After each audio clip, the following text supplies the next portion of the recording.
Yo, yo, yo, what's up, everybody? Thank you for tuning in to yet again another fantastic indie creator interview. It's your Cape Crusader Cody, and we're keeping it geekly with our new friend, Etienne. We're here to break down Dead Kingdom Volume 2, Issue 3, hot off the press from Red 5 Comics. And I'm excited. I think I've interviewed you before on a different podcast. I remember my buddy hit me up. It was an emergency. They were looking for like a guest host. I'm like, let's run it. I'd love to kind of just break off the Keeping It Geekly brand and test the waters. And that was such a fun interview. So I was really ecstatic that we connected and I was able to get you on my show. How are you doing today? I'm doing great, man. No, it's so fun because when we met each other, we talked a bit about a comic, and we're both video game lovers. And I told you that the character's name is Kane, and it's an homage to Legacy of Kane video games. Mm-hmm. I have that on the shelf. Yeah, I'm pretty sure I have that on the shelf right now. I'm a huge fan of all the Legacy of Kane universe and stuff. That's why I call this character Kane with a K, not a C. So when you reacted to that kind of, insight, I just knew, okay, we're gonna connect. And we spent like a good 9 minutes pre-show banter just talking about Dark Souls. Like that's how you know it's gonna be a good show. Yeah. So how's it going? How's everything been? I mean, how's your morning? I know we've been trying to get this show going for like 2 weeks, shout out to Spectrum Internet for just like bugging down on me. We had like a huge storm that didn't even happen last night. Internet was like foggy. I was like, dude, this show's happening come hell or high water. And we finally got you on, man. Like, how's it going? It's great, man. I'm very happy that Kingdom Volume 2 Issue 3 is coming out today. And I'm so glad the reviews are in. They're good.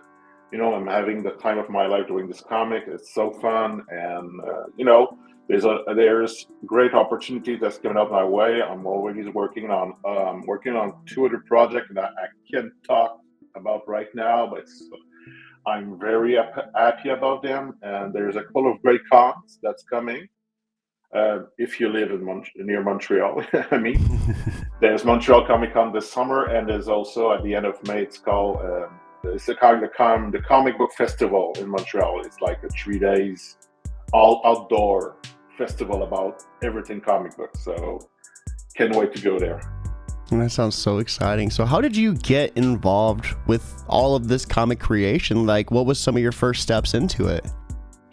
I've always been a huge comic book geek and collector. I still remember buying my first comic book was Batman. It was Batman versus Predator #3. I was in a shopping mall with my dad, and there was like that kind of convenience store where they used to sell cigars and all those kind of things. And they had the little rack of comic books, just a little bit of rack. They got maybe 20 comic books on it, and I just saw that awesome cover of Batman fighting Predator, and I knew I had to hide it. And I keep reading it and still being so fascinated by comic books. And after that, I just went and started my collection. And I'm from a small town that we didn't have access to a comic book store. So what you do is when you have the chance to go to a bigger city like Montreal and you find a store, maybe you just go like once or twice every couple of months. You will buy a load of them.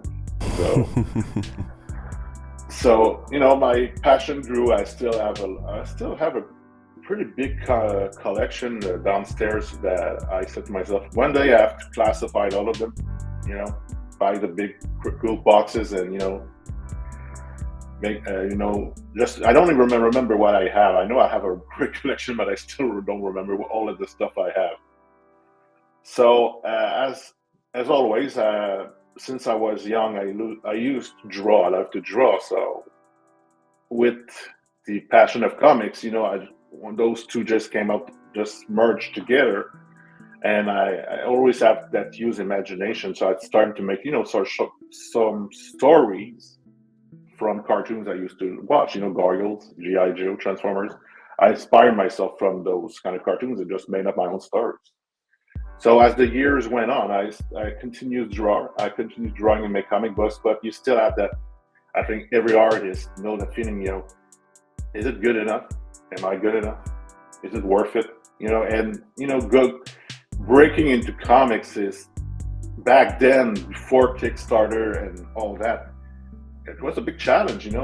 We didn't have all those cons back then and all those stuff when you could put your art in front of you.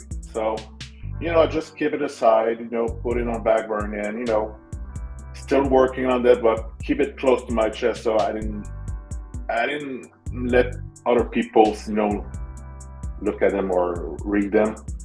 And a couple of years ago, there's my great friend Jérôme Gagnon, who I used to work with professionally in graphic design, and he said he's doing lettering for comics, and he said to myself, you should, your series Dead Kingdom, maybe you should let other people see it just for the fun of it. And I said, okay. And so I said it to a couple of my friends around the industry, that in the industry, and I think it was Ben Ferrari. He's doing the comic books also, and he used to be published by Red 5 for another series he was doing. And I didn't even know. He just sent the first issue to Red 5, and he all of a sudden he writes back to me. He said, Red 5 Comics, yeah, he would like to publish Dead Kingdom. And I was like, at first I thought he was so joking. And I was like, okay. First, I don't believe you. And second, why are you doing this? But, I've contacted Red 5 afterwards. We talked to each other, and, it started from that. So, it's always, and I think it's like in life, in work, and in passion, it's always the people you surrounded yourself with. Mm-hmm.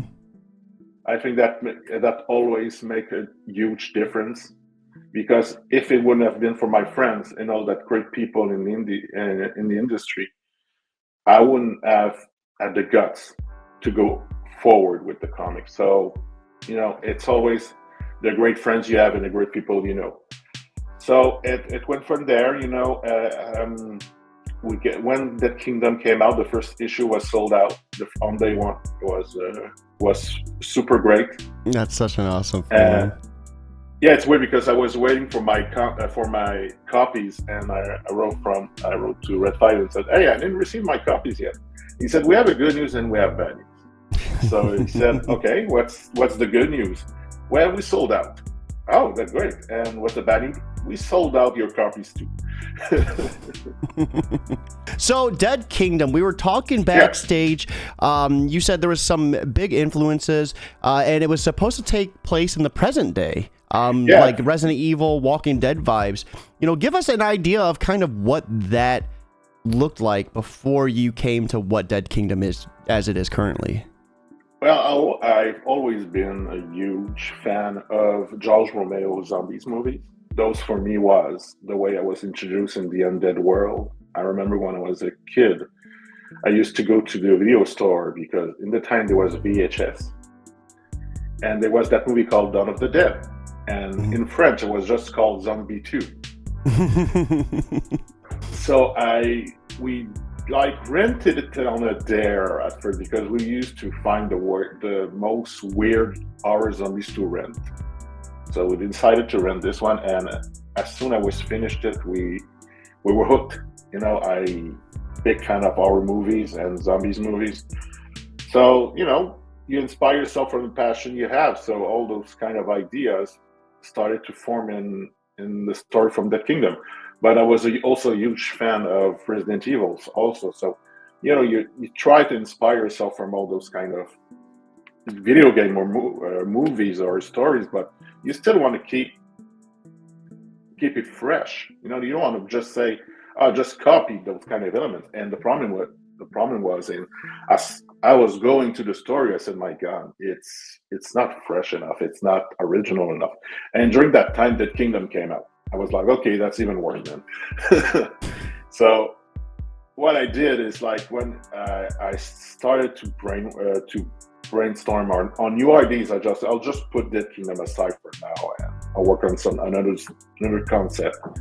And I said, I saw a cinematic from a Dead Souls game. I think it was the intro, and I just remember how cool it was. And I said to myself, there is something there. And you do fight some kind of zombies at the start of the game. The first kind of enemies are like ghouls and zombies. So I said to myself, You're probably talking about Dark Souls 1, I feel like. I think it's Dark Souls 1, yeah. Yeah, that's when the first scene with the dragon and the bridge, that kind of setup at the first start of the game. That was pretty much what I saw that just clicked. I said to myself, maybe if I change the setting from modern to medieval and science like the virus made into a lab, it's kind of magic. Why isn't it more like that? And I started rethinking all the problems in the story, all the holes in the gap and the thing that didn't make sense, starting to make sense like all of a sudden.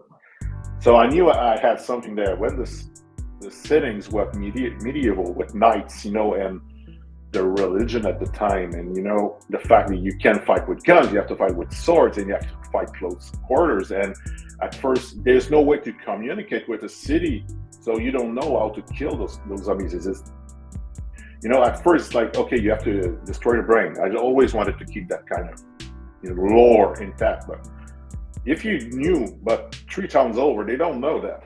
So all those elements of the past and lack of communication and technology was very good, and I could use it to my advantage in the storytelling. So after that, I said to myself, okay, it's time. I have to draw something. I have to do something. I've worked on it for long enough. It's time to draw. So for the first volume, and I think when you read it, you can see it, I very played the panels safe. It's squares. There's no too much dynamic effect. It was like, okay, for the first mission in doing the comic books, just work on your continuity. That's it. That's what I did. For the first volume, I just want to know I can do a 22 pages story and it's still looking good from the start and for the ending. As now I think in volume 2, and we'll see maybe later on volume 3, I take more chances. I go much more I'm having more fun, I would say, in the art. But I got all my story. All the story is written. It's if I have the chance to do it till the end, it will be a 5-volume story. Wow.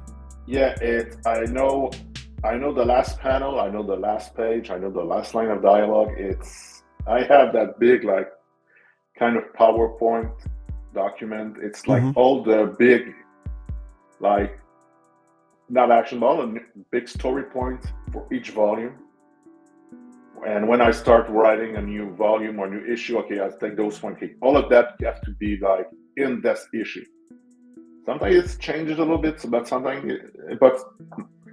80% of the time it's pretty much stay the same as I did at the start. So, and volume 3 is going along very good. All the pencil is done. And volume 4 is already been written, and I'm in the process of finishing volume 5 for the script as we speak. I love it. And now that I think about the dragon on the bridge, that has to be Dark Souls 3, where the dragon was just breathing the fire, and you gotta weave to the stairs to avoid it, and then you run up. Yeah, because I was thinking Dark Souls 1 because there's the undead burg, where it's all there's a. Maybe it was Demon Soul. I think it was Demon Soul. Could have been. Demon Soul just got that remake not too long ago too. So how long have you been working on Dead Kingdom for? How long has this been in the works for? Oh my God, I started maybe... I wouldn't be surprised. I started at least maybe 3 to 4 years ago, because when I started Dead Kingdom, it was all 5 issues was 1 volume. I intended to do a Kickstarter at the beginning. I said, okay, I'll just, instead of doing 4 to 5 issues, I'll just do a volume. The number of pages will be the number of the pages I think it's good. And I'll just do a Kickstarter. And when Red 5 contacted me for the project, he said, can you split the story in 22 pages story? I was like, I really hope so. And good God, it worked, because I think I took out maybe 4 pages and I did 6 or 7 new pages just to be sure that each issue will feel like its own little arc.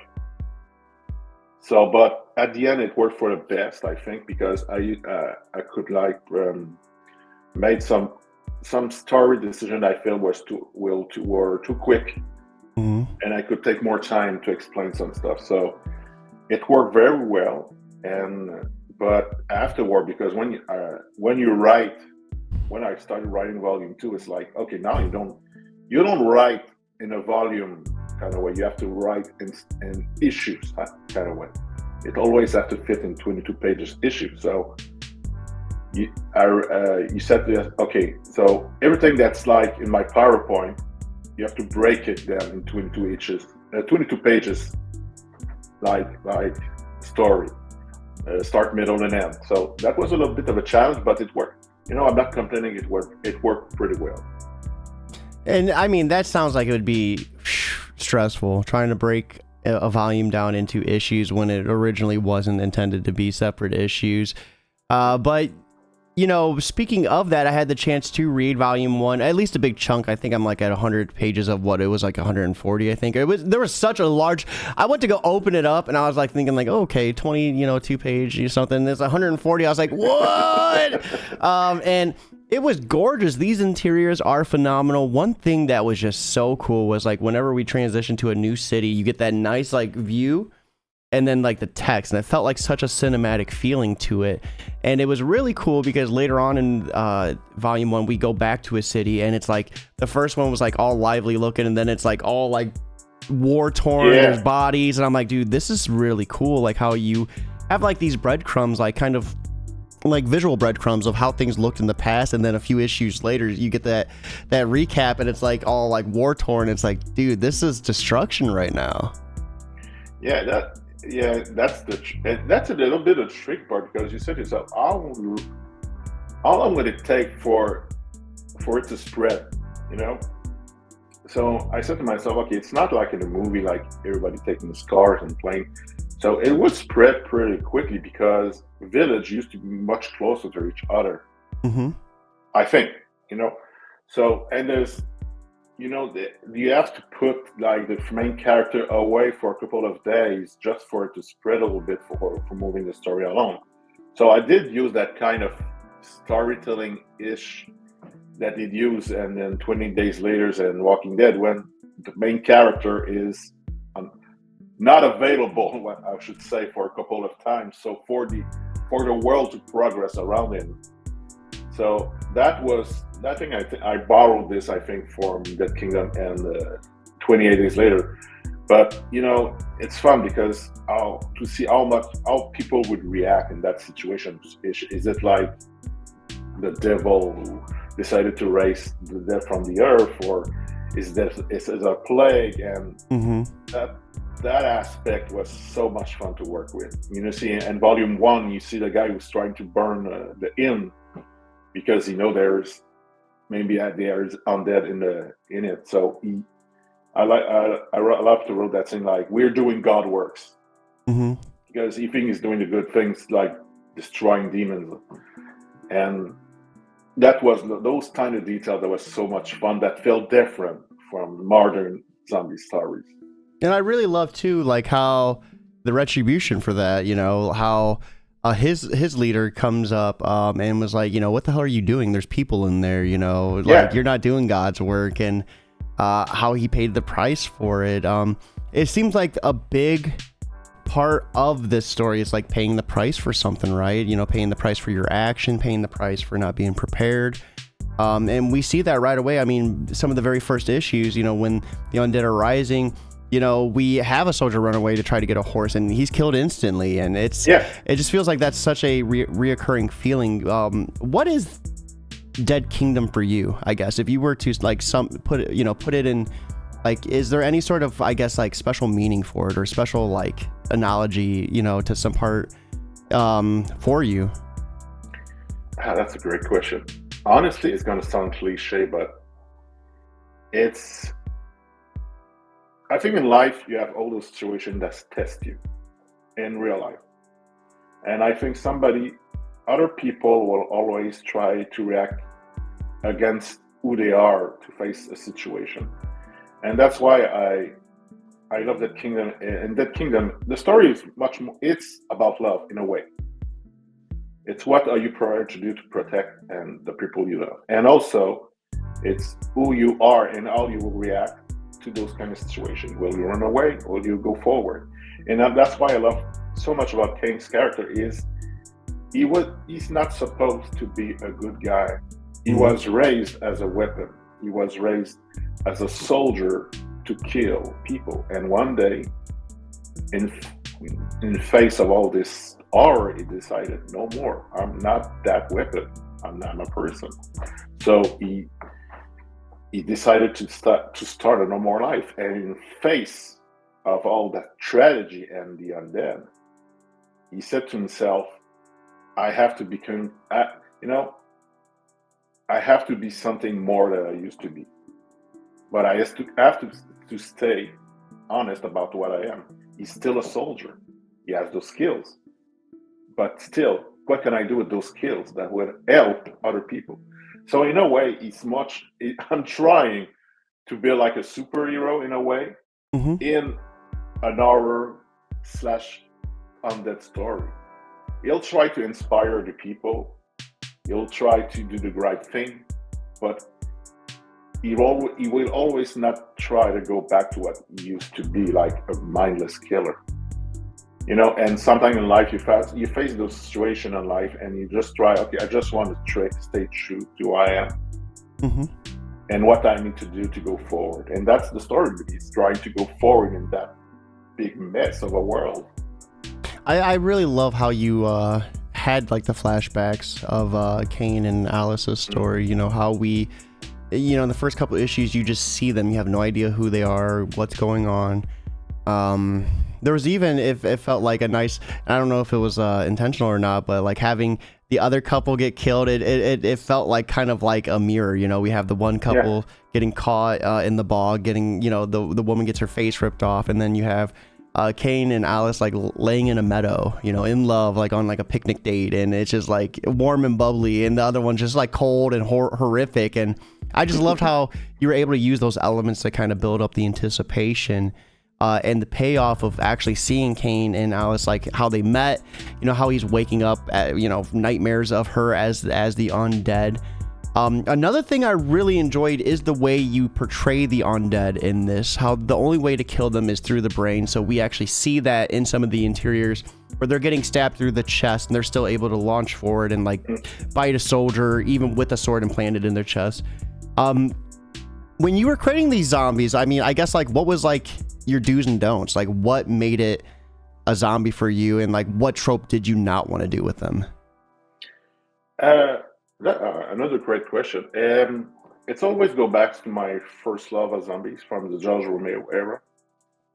I remember watching Dawn of the Dead, and it was a low budget movie. You can see it on screen, but what I love, it still felt cheap, but still I love that fact that zombies had like blue skin in it. And you can see it was like blue powder, really cheap makeup effect they put on. But I felt it was a great way to separate zombies from humans. You could see almost all of you could separate them easily. And in modern time comic books, zombies are pretty much decayed, like human, and I still love that aspect. But when I decided to do Kingdom, the first thing I wanted to do and to stay true to all movies was put the skin green, greenish zombie face. So that was a big inspiration for me, and I still use the decay, but when you notice, I mostly use decay around their mouth because they used to bite people, and you see all the muscle like stretching and pretty much all the decay and damage all around their mouth. But and there's a thing with the eyes, the glowing red eyes, that I won't go into right away because there's a reason for that, and you'll see it in volume 2, issue 3 that's coming out today. There's an explanation for that. And speaking of that, right, there is a link to get that from Previews World. Yeah. As always, guys, we would love to see you pre-order this. But if you're unable to afford it, simply putting that link on Twitter and Facebook helps just as much. Word of mouth is 100% free. And letting your friends know about an awesome zombie story is always the right move. You want to be the cool cat, letting your friends know about the cool story coming out. Kane is such a badass. I loved how we keep seeing more and more of breadcrumbs of his story. You know, he's the peacekeeper of his town, and then we see him when he's used as a weapon of war, how he wants to protect prisoners from being like ruthlessly murdered, and in turn is, you know, horrifically scarred up. The dude's like, if you want to be a saint, let's make you one, and then that's how he gets the cross tattoo. Yeah. Or a scar, excuse me. And I thought it was just really brutal. I guess that's a perfect word to describe this series, is just the brutality of it, the rawness of it. I mean, so how does the undead work in this? When soldiers are bitten, they turn fast, so you know that you know, we know for sure. But do they decay? You know, what is their lifespan like? How long are these guys going to be on the earth for? They're not decaying, but they're doing something else. I think if you can, is it at the end? At the end of volume 2, you'll see. I think I get confused with volume 1 and volume 2 because I don't want to spoil something that didn't came out yet. Yeah, in issue 4 of volume 2, you'll see something different about the undead. They're not decaying, but there's something else is happening. Okay. That's all I can say. I think you have access to volume 2, issue 4, Cody. You'll see it maybe in advance, but something is different about them at the end. But you'll have to read and see. And that was a thing. Man, I can't talk too much about it because it is. I'm good at pulling spoilers out. I know. yeah. No, all the answer I can get is they're kind of decaying, but something else is happening also. Okay, not bad, not bad. Last but not least, let's talk about the big baddie. I mean, we get glimpses of this guy. He is ominous looking. You know, what are we dealing with? Oh man, that's the big one, because I read a review from my good friends at Comical Opinions, and I totally agree with what he said. It's like the story is incredible, but he had that little nitpick, like, I want to learn more about the big bad guy. And I said to him, yeah, it's something. It's kind of big actually, and that will be addressed in volume 3. That's all I can say. But it's. I love bad guys.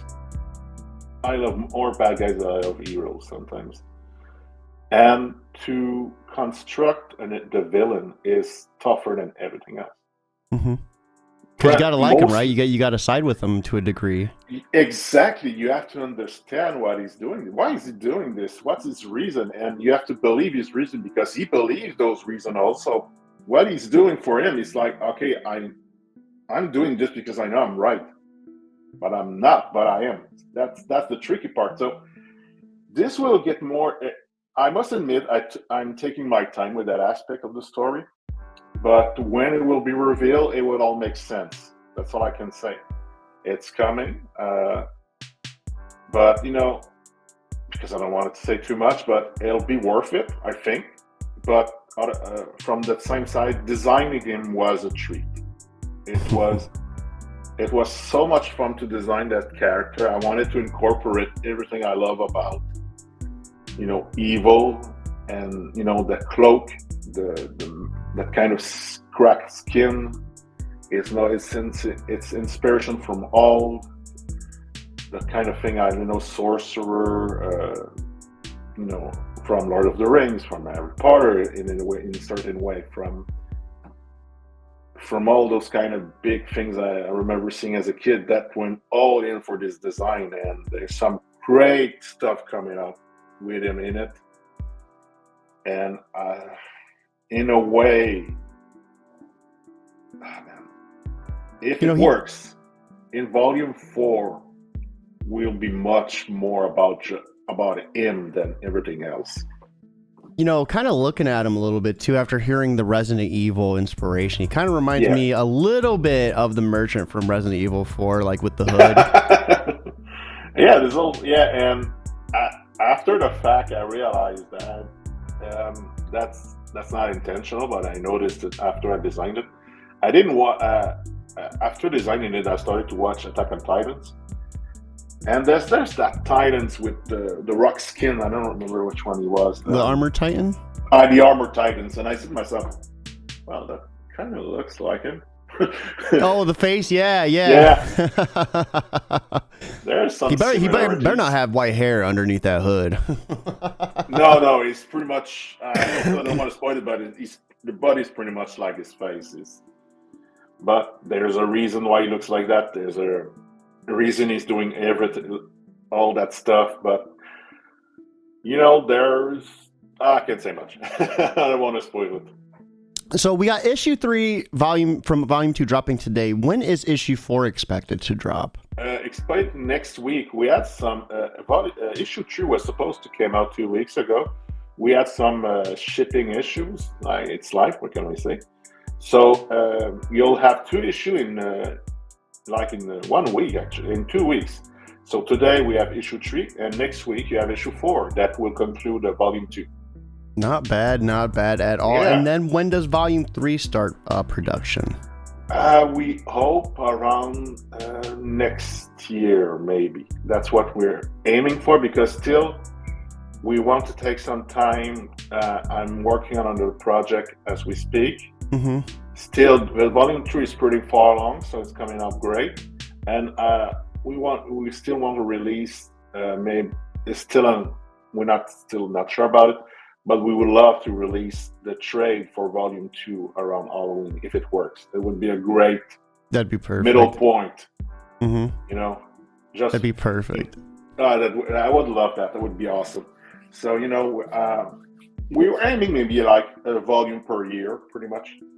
So is you said there's a couple other projects you can't talk about. Are those like your first steps outside of is this like the first series that you've been involved with, or has there been other projects?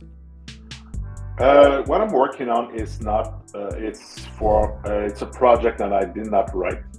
I'm working only as an artist on the project. It's very fun. It's very different.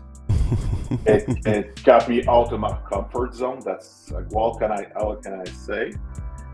But it's a very challenging work, but very fun. So I can't wait for other people to see it. I think from what I've heard from the few people who saw it, what I did, it's my best work to date. So I'm pretty sure about that. I love that. That is awesome. So let's begin wrapping things up. Everyone that is watching right here is the Previews World link to get this book pre-ordered, issue 3 from volume 2, and then you'll have issue 4 dropping next week as well. So this is your first time on the show. What I like to do is ask for a piece of advice and then what you're consuming outside of creating. So as an artist writer, combo, that feels like a cheat code in the comic book world, right? What would be your biggest piece of advice for anyone out there who is also a writer or an artist when creating their first project? I mean, I guess what is your biggest do and your biggest don't? Don't keep it to yourself. Share it. Make other people read it. Make other people see it, and don't be afraid of critics.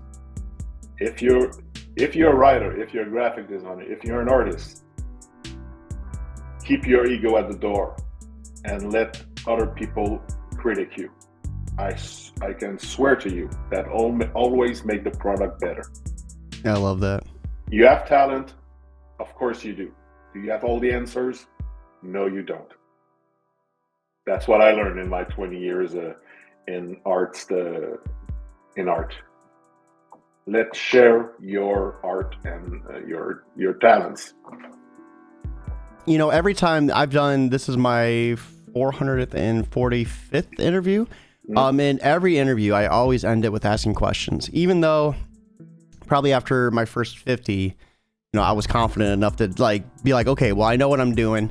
I feel like the show's good enough. There's people who I got lines, for up to a month, 2 to get on the show. I still ask because I feel like you could still always improve your craft, right? You could still always get better.